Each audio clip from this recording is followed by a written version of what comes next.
We're Tanya and Adam, and we've spent the last 2.5 years living full-time in Jitters, our rusty, trusty-ish camper van. Having just braved 3 months of snow in Europe, filming our winter series, we escaped to the sun with our friends to do Van Life Costa Rica! In this episode, we get dangerously close to some crocs, visit a wonderful animal sanctuary, and go to one of the most remote villages in Costa Rica. If you haven't already, it would mean a lot to us if you subscribed to follow along on our journey of full-time travel. This is part 2 of our 3-part Costa Rica series.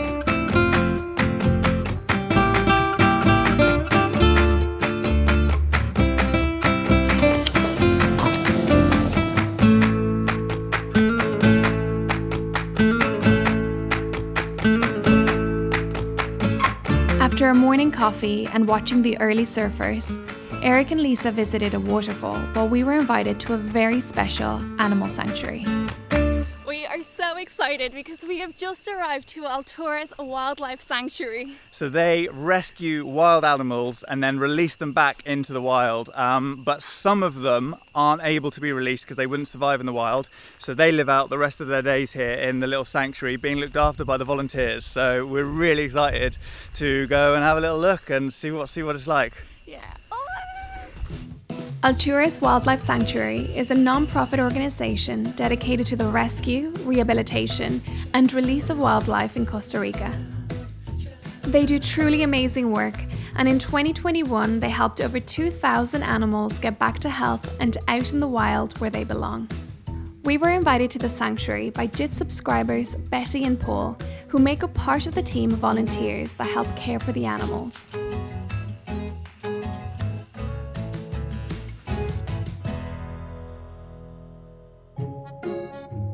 We arrived just as the anteaters were being taken for their morning walk, so we tagged along.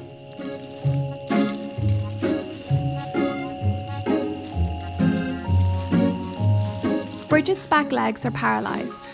A sanctuary volunteer makes her onesies so her legs don't get injured when she drags them along behind her. Before meeting the rest of the residents, I had to make sure I was dressed appropriately. We need top. Volunteer manager Christina introduced us to the animals and shared some of the stories on how they ended up at the sanctuary.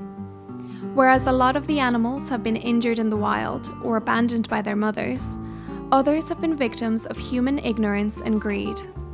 People wanting wildlife as pets because they're so beautiful or cute, robbing them of the life they were supposed to have.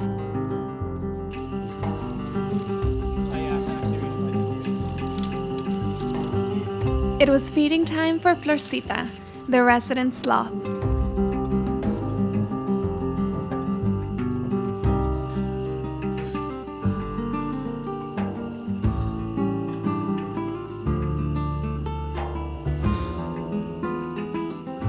She has an injured back leg and can't navigate climbing in the wild. The sanctuary is worth a visit for Florcita alone. God, I can see her tongue. It's a guaranteed close-up sighting of one of Costa Rica's most famous animals.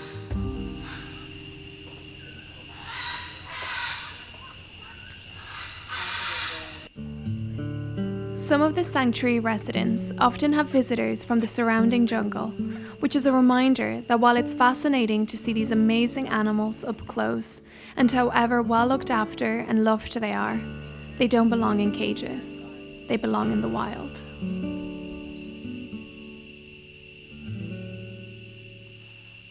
What an amazing day it's been. It has been so incredible to get so close to all these amazing animals, but it's quite sad because of course they're all in cages and that's not their natural environment, and all of them have individual stories of how they ended up here and why they're still here, because quite a lot of the ones that we've seen around here, they're not going to be able to be rewilded because they wouldn't survive in the wild, which is really sad. But it's amazing to know that there are sanctuaries like this out there, and something that we learned is that not all sanctuaries are created equal at all. Yeah, definitely. Like, for example, in this sanctuary, you're not allowed to feed the animals or take selfies with animals or touch the animals unless you're an actual volunteer. So they really love and care and respect the animals. Yeah, here. it's all about the respect for the animals. And although if they were to let them people stroke sloths, obviously they get hundreds of visitors and make loads of money, but it's not the point. The point is looking after the animals. So yeah, that's a red flag. If ever you're going to a sanctuary anywhere around the world and they let you touch the animals, then just remember that that's not good for the animals. You can support this sanctuary because it's such a great sanctuary. You can come here, you can do the tours, which is still amazing. Even though you're not allowed to touch the animals, you still get to really see them, and it is beautiful. Yeah, and you learn their stories. And you learn their stories, or you can just donate, just send a one-off donation. So we will of course leave a link down below in the description box, because it would mean so much to us if you could, if there's anything you can spare, then you could donate to help them out. It'd be amazing.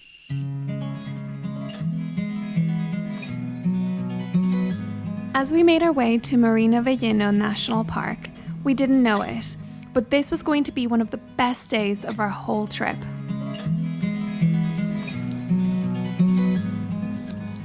So we have to be really careful because all around us crocodiles live here, so do not feed the crocodiles. A little bit of a reminder. But crocodiles weren't why we were here. We were going whale watching. To make a hole. After a quick demo on how to open a coconut from our guide Geraldo, we walked to the boat. Yay! So guys, life jackets on. We're off to hunt for some whales. Last time we did this was in Iceland, and it was a little disappointing because we didn't actually get to see them fully breach. So fingers crossed that this time will be a better viewing. But again, they can't guarantee it because it's the end of the whale season now. But yeah, Fingers crossed! fingers crossed. It's exciting. I feel we're going to be lucky today. Yeah, we're gonna be lucky. I'm feeling lucky. Let's go find some whales. So it's all really still at the moment because they think that we just spotted a whale. Somewhere here is a whale. We were lucky. Almost immediately we found ourselves sailing alongside a humpback whale. She rose to the surface approximately every 10 minutes before diving, but she seemed a bit camera shy, only showing us a little bit of her back. But as time went on, she began to show more, and we saw her tail. Just as we were leaving, she caught us by surprise with a massive jump, and while we saw it with our eyes, we were too late to film it. Adam just caught the aftermath of the splash. However, somehow Eric managed to get the money shot on his phone. Just look at it.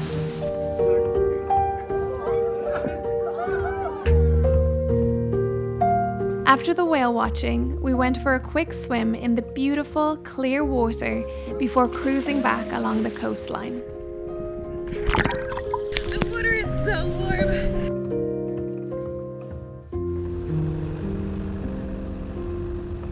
So guys, oh, bugs. So guys, we have seen the whales. We've just finished the tour. It was unbelievable. It was such a good experience. I think for us, it was quite a lot better than the Iceland tour that we did because the boat was smaller, we saw a lot more whales, the guide was just great, he kept showing us all these amazing things. He's so enthusiastic, he's been doing this for 14 years and you could still feel the passion. We've Yeah. been snorkeling and they also give you fruit as well. Yeah. It was just like It amazing. was perfect, it's such good value for money. So if you guys are coming here and thinking about doing it, definitely go with those guys because they smashed it. Yeah, we'll put a link in the description as Yeah, well. it was amazing. Have you ever seen whales? And if so, what's the best place in the world that you have seen whales? Let us know in the comments because we still want to go and find whales because we didn't quite get the money shot, so we need to go again. Yeah, we need to see like the tail and the flip. We just want to see them jumping all the way out of the water and get that on camera. Geraldo then showed us some baby crocs, but the mom was lurking, so we didn't stay long. Geraldo thought it was funny to call the crocodile. Yeah, I'm calling the crocodile. Fast forward 10 minutes and we were all in the car together on the way to a waterfall as Geraldo was telling us of a story of a man being killed by a crocodile. A week ago, one guy here in the south of Costa Rica, he got like, how do you say, like, come on, cocodrilo killed. Yeah, killed by a crocodile. Killed. Whoa. Yeah.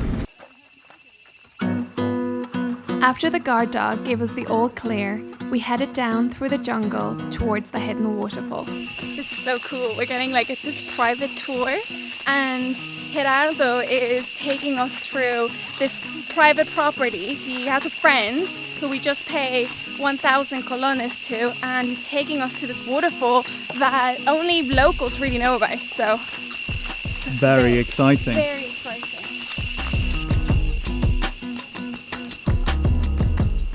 This is amazing, guys. You can never get tired of walking through the jungle. Every jungle we've been in so far is different, and just listen to that noise.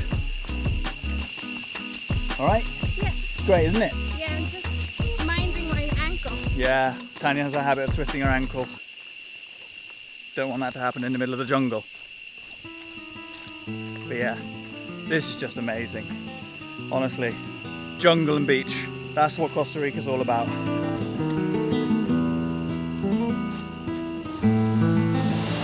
Wow.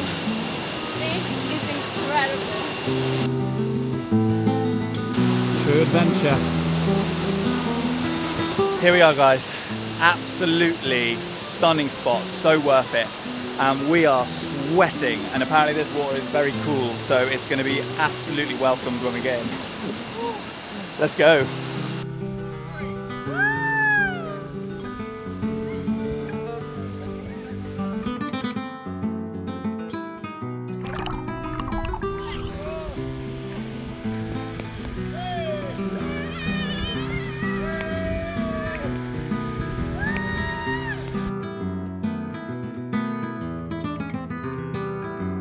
On our way out, the guard dog checked that we enjoyed ourselves, and Geraldo had one more surprise up his sleeve.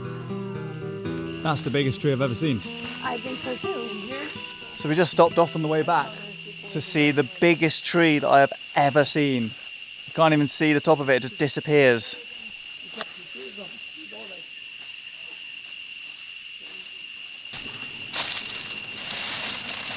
Look. It's so huge.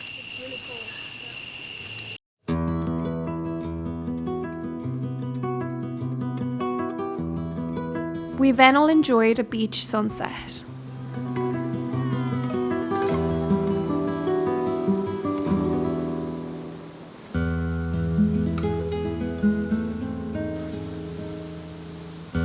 The next morning we had a slow start. We had breakfast from a food truck just next to our park up, and Luis, the owner, gave us much more than we had bargained for. So Luis has just challenged me to taste the hottest, the spiciest chili sauce there is in the world, according to Luis. No, in the world. Se llama Carolina Reaper. It's called Carolina Reaper. Reapers. Like Grim Reaper. ¿Quieres probarlo? Okay. ¿Todo? Poquito, mejor poquito. Wow. Wow. Is that spicy even for you? Tanya loves spice. ¿Te lo limpio? Okay, sí, sí. Mejor.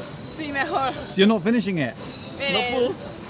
So apparently the people that make this sauce, whether it's true or not, have said that as soon as it hits your stomach, it will go into your veins and help your heart.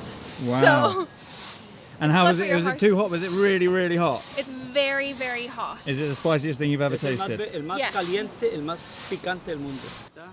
I, of course, had to have some on my burrito, but not too much. One drop is all it takes to blow your head off. When you live life on the road, everything can move so fast. Sometimes we enjoy days like these when we take everything a bit slower. We spent our time at the park up, enjoyed a coconut, and filmed a van tour, which is coming soon.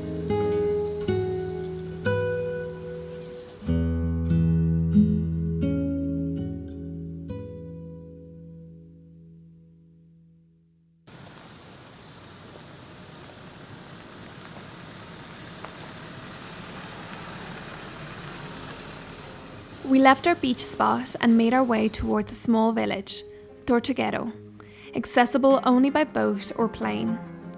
The village makes up part of the Tortuguero National Park, which despite being so remote, is one of Costa Rica's most visited parks. As the name would suggest, it's a great place to see turtles. Unfortunately, we were visiting outside of turtle season, but there were plenty of other things to see. We settled into our hostel, ready for an early morning.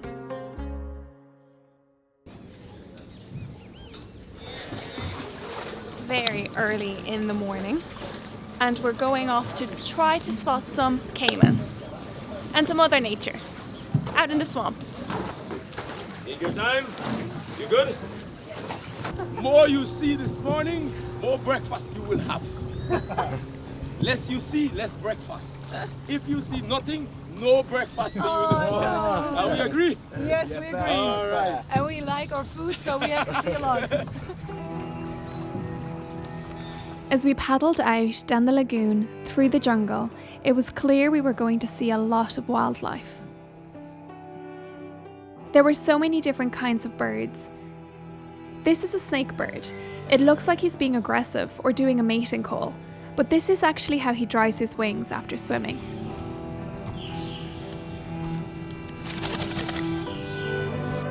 We also got quite close to some spiders.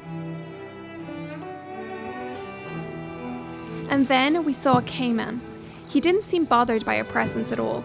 We were very close.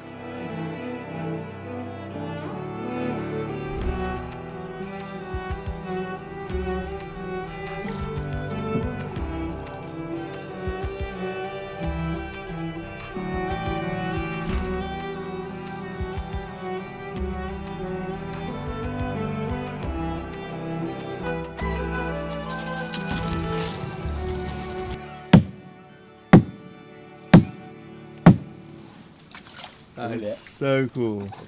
And that's how people used to communicate. That you used to communicate when people used to go hunting in the forest long time ago.